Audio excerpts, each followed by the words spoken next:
እንኳን ደህና መጣችሁ። ሳሙኤል ዋጋ ይባላለሁ። የኮምፓስ ፕሮፐርቲስ ማርኬቲንግ ማናጀር ነኝ። የመክፈቻ ንግግሩን አደርጋለሁ።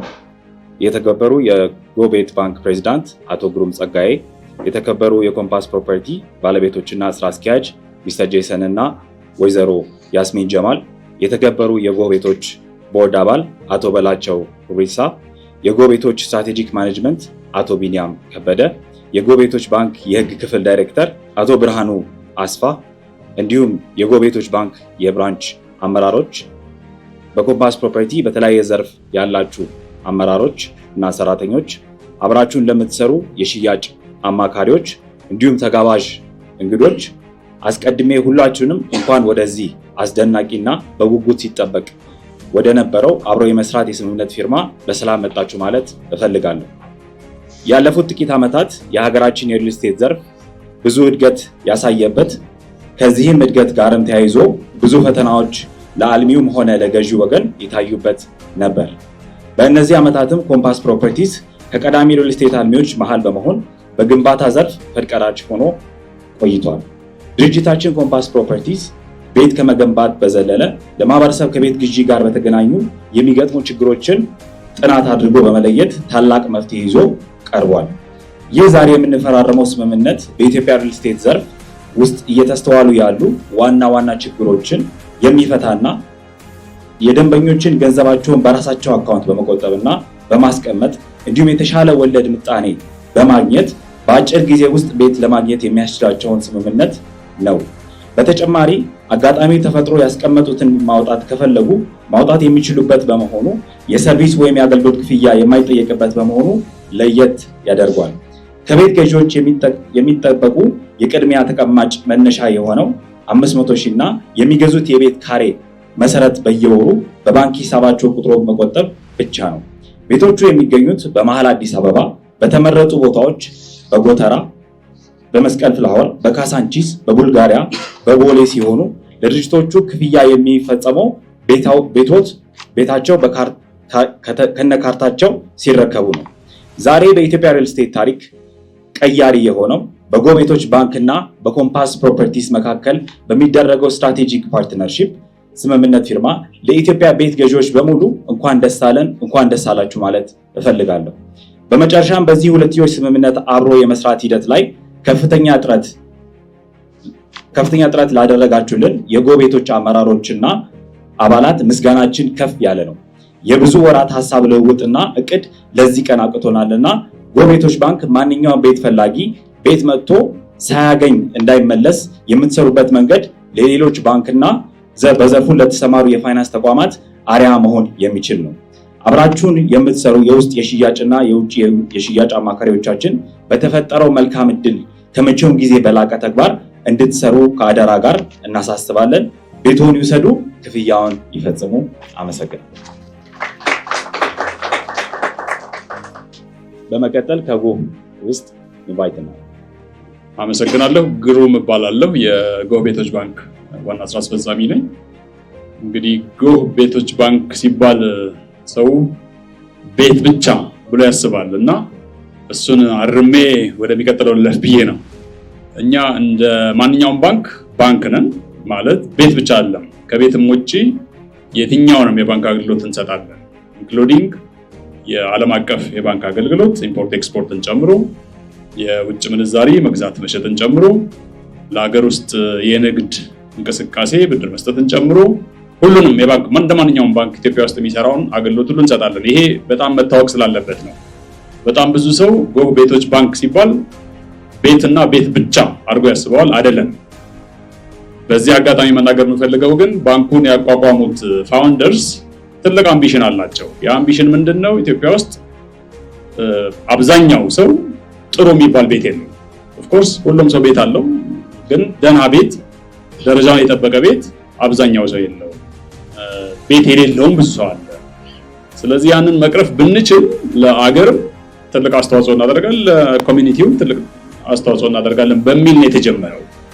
ነገር ግን ኢትዮጵያ ውስጥ የቀጥታ የረጅም ጊዜ የሚቆይ የቤት ብድር መስጠት አስቸጋሪ ነው አሁን ባለንበት ሁኔታ። ስለዚህ ነው ኮሜርሻል ባንኪንጉንም እየሰራን የሞርጌጅ ባንኪንጉንም ጎን ለጎን እየሰራን እስከ ተወሰነ ጊዜ መሄድ ያለብን። ጊዜ ይመጣል ኦፍ ኮርስ ወደፊት ለረጅም ጊዜ የሚቀመጥ ገንዘብ ወይም ሎንግ ተርም ፈንድ ይባላል። ሎንግ ተርም ፈንድ በመናገኝበት ጊዜ እኛም እንደ ልባችን በርከት ያለ ሎንግ ተርም ሎን ወይም ሞርጌጅ ሎን በሰፊው እንሰጥበት ጊዜ ይመጣል። እስከዛ ድረስ ግን ሁለቱንም ጎን ለጎን እየሰራን እንደምንሄድ በደንብ እንዲታወቅ ነው የምፈልገው። የዛሬውን መሰባሰብ በተመለከተ ከኮምፓስ ፕሮፐርቲስ ከሚስተር ጄሰን ጋር ከሚስ ያስሚን ጋር ያው ረጅም ጊዜ ነው ስንነጋገር የቆየ ነው። ኢንፋክት ከሚስተር ጄሰን ጋር ረጅም ጊዜ ነው ግንኙነታችን ተውቃችን ስራቸውን አይተን በተለይ ፕሮጀክት ቶሎ የመፈጸም የማስረከብ አቅም እንዳላቸው ተመልክተን ነው ወደዚህ ውል የመጣ ነው። በጣም ብዙ እንጠየቃለን። በጣም በብዙ ዴቨሎፐርስ አልሚዎች እዚህ እንዲያ ነገር ውስጥ መግባት አንፈልግም። ምክንያቱም ኢትዮጵያ ውስጥ ያለው ትልቁ ችግር ሁሉም ሰው ፕሮሚስ ያደርጋል፣ ነገር ግን በሰዓቱ የሚያስረክብ ሰው ኦልሞስት እየጠፋ በጣም በጣት የሚቆጠሩ እየሆኑ ነው። ያንን ኢንቱ አካውንት መወሰድ አንፈራረምም ከማንም ጋር እስካሁን ድረስ ቢበዛም እንፈራረመው ኤምኦዩ ነው ጀስት አንደርስታንዲንግ ነው እንጂ በአግሪመንት ደረጃ ከማንም ጋር አንፈራረም። ስለዚህ ደፍረን ነው ዛሬ እየተፈራረምን ያለ ነው። ይሄ የሚያሳየው እነሱ ላይ ያለን ኮንፊደንስ ነው። አንድ ፕሮጀክት ጀምሮ ለመጨረስ ባሉበት ጊዜ ለመጨረስ በተቻለ አቅም በሚፈልገው ፍጥነት እንደሚሰሩ እርግጠኛ የምንሆንበት ደረጃ ላይ ስለደረስን ነው አሁን ወደ አግሪመንት የመጣ ነው። ይሄንን በደንብ ኖት ማድረግ ፈልጋለሁ። በባንኩ በኩል ክሊር መሆን ያለበት ማንኛውም ቤት ገዢ ሂሳብ እንዲከፍት እንፈልጋለን። ኢኒሻል ዲፖዚት ያደርጋል። እኛ ጋር የምናደርገው ምንድነው እያንዳንዱ ሰው የሴቪንግ አካውንት ከፍቶ ዲፖዚት ያደርጋል። ሴቪንግ አካውንት ውስጥ የመጀመሪያው ዲፖዚት 500,000 ብር ሲሞላ ያንን 500,000 ብር ከሴቪንግ አካውንት ወስደን ወደ ታይም ዲፖዚት ኮንቨርት አድርገን 15% ኢንትረስት እንዲከፈልበት እናደርጋለን። ይሄንን አንድ ጊዜ ብቻ አይደለም የምናደርገው። ከዛ በኋላም በየወሩ የሚቆጥቡ ሰዎች ስለሆኑ እነዚህ ሰዎች ሂሳባቸው ውስጥ 100,000 ብር በሞላ ቁጥር ልክ 100,000 ብር ሲደርስ 100,000 ብሩን ወደ ታይም ዲፖዚት ኮንቨርት እያደረግን ሁሉ ጊዜ ያስቀመጡት ገንዘብ ላይ 15% ወለድ እንዲያገኙ እናደርጋለን። ነገር ግን የቆጠቡ በየወሩ የቆጠቡ 100,000 እስኪሞላ ባለው ደግሞ ቢያንስ ኦርዲናሪ ሴቪንግ የሚከፈለው ኢንትረስት ሬት ደግሞ እንዲያገኙ እናደርጋለን። ስለዚህ በሁለቱም ሳይድ የኢንትረስት ተጠቃሚ እንዲሆኑ እናደርጋለን። አንድ ሁለተኛ የምንሰጣቸው ኮንፊደንስ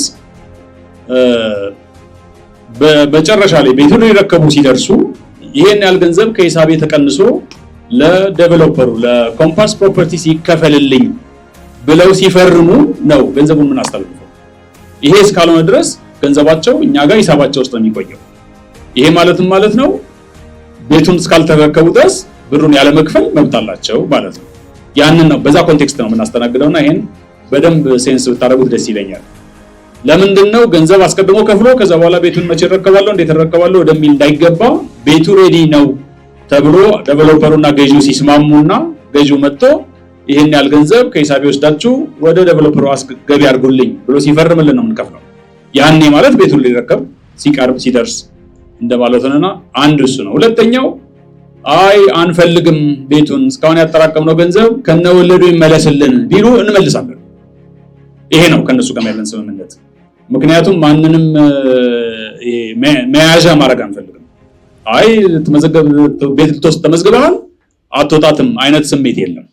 ስለዚህ ገንዘቡን አይ የቤት ግዢውን አልፈልገውም ማቋረጥ ፈልጋለሁ ሲል ከነሱ ጋር ይስማማል፣ ይመጣል፣ እኛ ገንዘቡን እንመልስለታለን። ገንዘቡን ስንመልስለት የተጠራቀመውን ወለድ አብረን እንመልስለት። ይሄ በጣም ረገጠ እንዲሆን ነው። ስለዚህ በቤት ገዢዎች በኩል አንደኛ ኮንፊደንስ አላቸው ቤቱን እስኪረከቡ ገንዘብ እንደማይከፍሉ፣ ሁለተኛ ማቋረጥ ቢፈልጉ ከነወለዱ ገንዘብ ያገኛሉ። ሶስተኛው ምናልባት ራሱ ወለድ ማግኘታቸው በራሱ 15% ትልቅ ነው። ስለዚህ ያጠራቀሙት ገንዘብ ላይ ወለዱ እየተጨመረ ስለሚጠብቃቸው መጨረሻ ላይ ለቤቱ ሊከፍሉ ሲሉ ካጠራቀሙት ከፍ ያለ ገንዘብ ስለሆነ የሚኖረው ምናልባት የሚጨምሩት ገንዘብ በጣም ጥቂት ነው የሚሆነው። ይሄንን ልበል እንግዲህ እዚህ ስላላችሁ ስለመጣችሁ ስላዘጋጃችሁት ስለዚህ ዝግጅት አመሰግናለሁ። መልካም የሥራ ዘመን እመኛለሁ።